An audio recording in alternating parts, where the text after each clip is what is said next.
idea held by generations of citizens. Victory, hope. And individually, collectively, do the best we can. This is your victory. President Faust, members of the Harvard Corporation and the Board of Overseers, members of the faculty, proud parents, and above all, graduates. The first thing I would like to say is thank you. Not only has Harvard given me an extraordinary honor, but the weeks of fear and nausea I have endured at the thought of giving this commencement address have made me lose weight.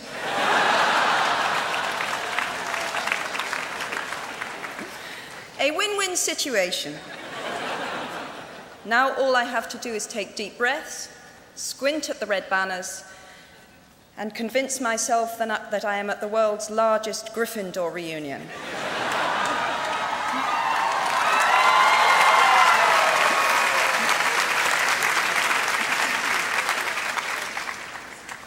Delivering a commencement address is a great responsibility, or so I thought, until I cast my mind back to my own graduation.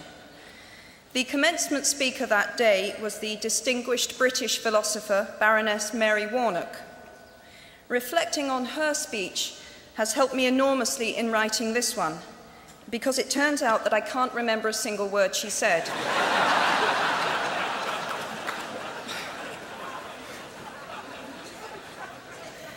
This liberating discovery enables me to proceed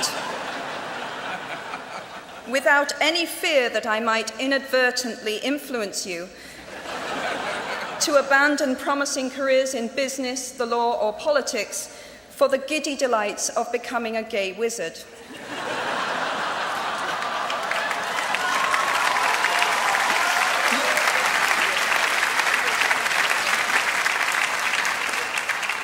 You see, if all you remember in years to come is the gay wizard joke, I've come out ahead of Baroness Mary Warnock.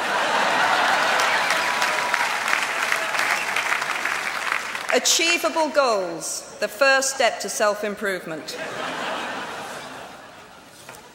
Actually, I have racked my mind and heart for what I ought to say to you today. I have asked myself what I wish I had known at my own graduation, and what important lessons I have learned in the 21 years that have expired between that day and this. I have come up with two answers. On this wonderful day when we are gathered together to celebrate your academic success, I have decided to talk to you about the benefits of failure. And as you stand on the threshold of what is sometimes called real life, I want to extol the crucial importance of imagination. These may seem quixotic or paradoxical choices, but bear with me. Looking back at the 21-year-old that I was at graduation is a slightly uncomfortable experience for the 42-year-old that she has become. Half my lifetime ago, I was striking an uneasy balance between the ambition I had for myself and what those closest to me expected of me. I was convinced that the only thing I wanted to do, ever, was write novels. However, my parents, both of whom came from impoverished backgrounds and neither of whom had been to college, took the view that my overactive imagination was an amusing personal quirk that would never pay a mortgage or secure a pension. I know the irony strikes with the force of a cartoon anvil now, but... So they hoped that I would take a vocational degree. I wanted to study English literature. A compromise was reached that in retrospect satisfied nobody, and I went up to study modern languages. Hardly had my parents' car rounded the corner at the end of the road than I ditched German and scuttled off down the classics corridor. I cannot remember telling my parents that I was studying classics. They might well have found out for the first time on graduation day. Of all the subjects on this planet, I think they would have been hard put to name one less useful than Greek mythology when it came to securing the keys to an executive bathroom. Now, I would like to make it clear in parenthesis that I do not blame my parents for their point of view.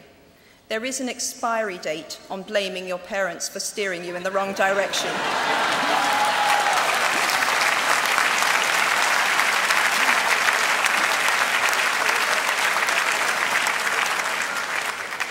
The moment you are old enough to take the wheel, responsibility lies with you.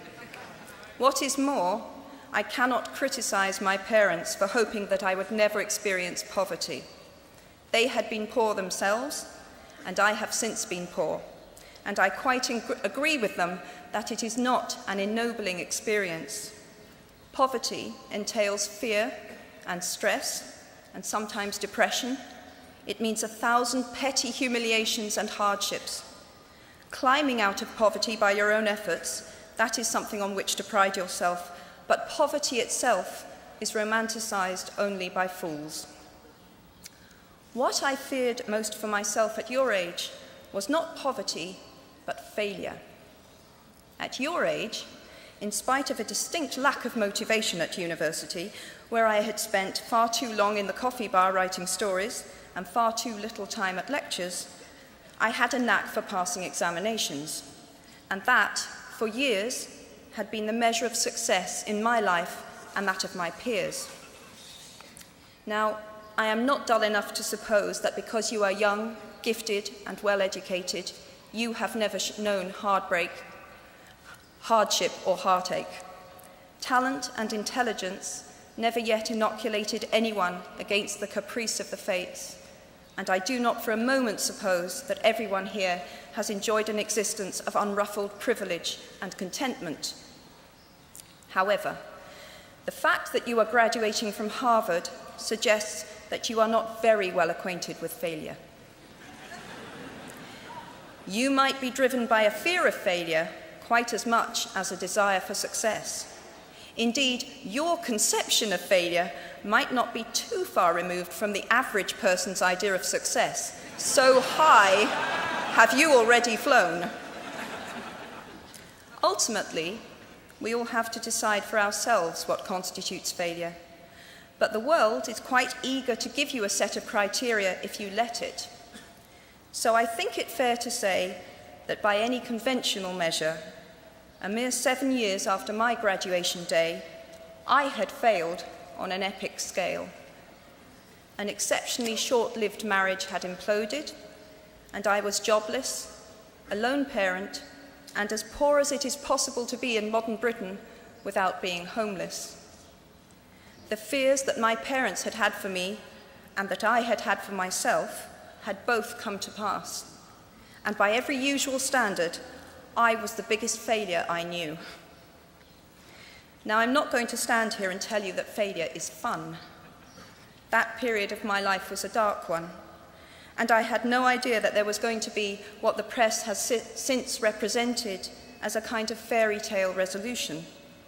I had no idea then how far the tunnel extended, and for a long time, any light at the end of it was a hope rather than a reality. So why do I talk about the benefits of failure? Simply because failure meant a stripping away of the inessential. I stopped pretending to myself that I was anything other than what I was, and began to direct all my energy into finishing the only work that mattered to me.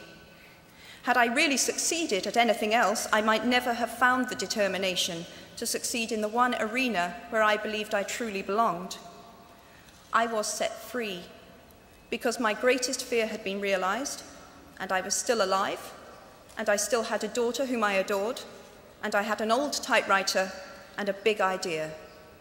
And so rock bottom became the solid foundation on which I rebuilt my life. You might never fail on the scale I did, but some failure in life is inevitable. It is impossible to live without failing at something, unless you live so cautiously that you might as well not have lived at all, in which case you fail by default. Failure gave me an inner security that I had never attained by passing examinations. Failure taught me things about myself that I could have learned no other way. I discovered that I had a strong will and more discipline than I had suspected. I also found out that I had friends whose value was truly above the price of rubies. The knowledge that you have emerged wiser and stronger from setbacks means that you are, ever after, secure in your ability to survive. You will never truly know yourself or the strength of your relationships until both have been tested by adversity. Such knowledge is a true gift for all that it is painfully won, and it has been worth more than any qualification I ever earned. So given a time turner, I would tell my 21-year-old self that personal happiness lies in knowing that life is not a checklist of acquisition or achievement. Your qualifications, your CV, are not your life, though you will meet many people of my age and older who confuse the two. Life is difficult and complicated and beyond anyone's total control, and the humility to know that will enable you to survive its vicissitudes. Now, you might think that I chose my second theme, the importance of imagination, because of the part it played in rebuilding my life, but that is not wholly so. Though I personally will defend the value of bedtime stories to my last gasp, I have learnt to value imagination in a much broader sense. Imagination is not only the uniquely human capacity to envision that which is not, and therefore the fount of all invention and innovation. In its arguably most transformative and revelatory capacity, it is the power that enables us to empathize with humans whose experiences we have never shared. One of the greatest formative experiences of my life preceded Harry Potter, though it informed much of what I subsequently wrote in those books. This revelation came in the form of one of my earliest day jobs. Though I was sloping off to write stories during my lunch hours, I paid the rent in my early 20s by working at the African Research Department of Amnesty International's headquarters in London. There in my little office, I read hastily scribbled letters smuggled out of totalitarian regimes by men and women who were risking imprisonment to inform the outside world of what was happening to them. I saw photographs of those who had disappeared without trace, sent to Amnesty by their desperate families and friends. I read the testimony of torture victims and saw pictures of their injuries. I opened handwritten, eyewitness accounts of summary trials and executions, of kidnappings and rapes. Many of my co-workers were ex-political prisoners, people who had been displaced from their homes or fled into exile because they had the temerity to speak against their governments. Visitors to our offices included those who had come to give information or to try and find out what had happened to those they had left behind. I shall never forget the African torture victim, a young man no older than I was at the time, who had become mentally ill after all he had endured in his homeland. He trembled uncontrollably as he spoke into a video camera about the brutality inflicted upon him. He was a foot taller than I was and seemed as fragile as a child. I was given the job of escorting him back to the underground station afterwards, and this man, whose life had been shattered by cruelty, took my hand with exquisite courtesy and wished me future happiness. And as long as I live, I shall remember walking along an empty corridor and suddenly hearing, from behind a closed door, a scream of pain and horror such as I have never heard since. The door opened, and the researcher poked out her head and told me to run and make a hot drink for the young man sitting with her. She had just had to give him the news that in retaliation for his outspokenness against his country's regime, his mother had been seized and executed. Every day of my working week in my early 20s, I was reminded how incredibly fortunate I was to live in a country with a democratically elected government, where legal representation and a public trial were the rights of everyone.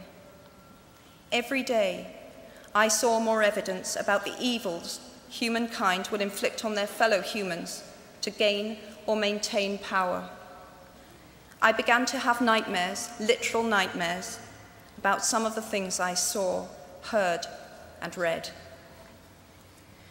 And yet, I also learned more about human goodness at Amnesty International than I had ever known before.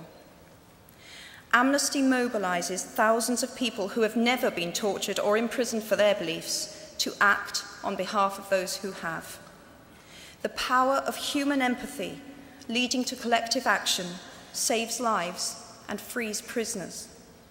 Ordinary people whose personal well-being and security are assured join together in huge numbers to save people they do not know and will never meet. My small participation in that process was one of the most humbling and inspiring experiences of my life. Unlike any other creature on this planet, human beings can learn and understand without having experienced. They can think themselves into other people's places. Of course, this is a power, like my brand of fictional magic, that is morally neutral. One might use such an ability to manipulate or control just as much as to understand or sympathize. And many prefer not to exercise their imaginations at all. They choose to remain comfortably within the bounds of their own experience, never troubling to wonder how it would feel to have been born other than they are. They can refuse to hear screams or peer inside cages. They can close their minds and hearts to any suffering that does not touch them personally. They can refuse to know. I might be tempted to envy people who can live that way, except that I do not think they have any fewer nightmares than I do. Choosing to live in narrow spaces leads to a form of mental agoraphobia, and that brings its own terrors. I think the willfully unimaginative see more monsters. They are often more afraid. What is more, those who choose not to empathize enable real monsters, for without ever committing an act of outright evil ourselves, we collude with it through our own apathy. One of the many things I learned at the end of that classics corridor down which I ventured at the age of 18 in search of something I could not then define was this, written by the Greek author Plutarch: "What we achieve inwardly will change outer reality." That is an astonishing statement, and yet proven 1,000 times every day of our lives. It expresses in part our inescapable connection with the outside world, the fact that we touch other people's lives simply by existing. But how much more are you, Harvard graduates of 2008, likely to touch other people's lives? Your intelligence, your capacity for hard work, the education you have earned and received give you unique status and unique responsibilities. Even your nationality sets you apart.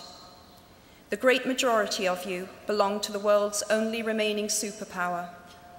The way you vote, the way you live, the way you protest, the pressure you bring to bear on your government has an impact way beyond your borders.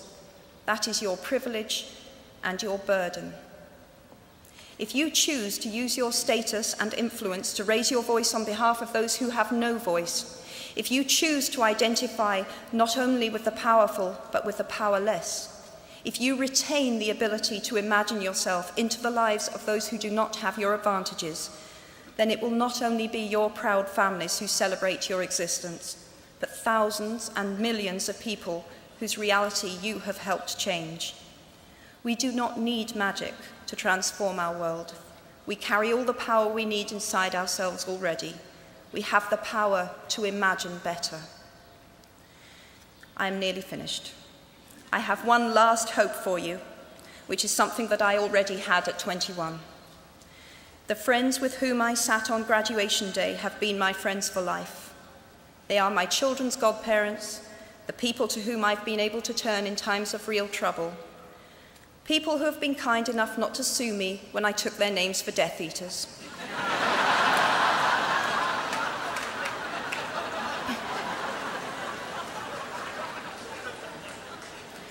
At our graduation, we were bound by enormous affection, by our shared experience of a time that could never come again, and of course, by the knowledge that we held certain photographic evidence that would be exceptionally valuable if any of us ran for Prime Minister.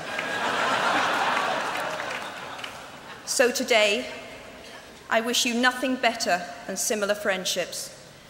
And tomorrow, I hope that even if you remember not a single word of mine, you remember those of Seneca, another of those old Romans I met when I fled down the classics corridor in retreat from career ladders in search of ancient wisdom.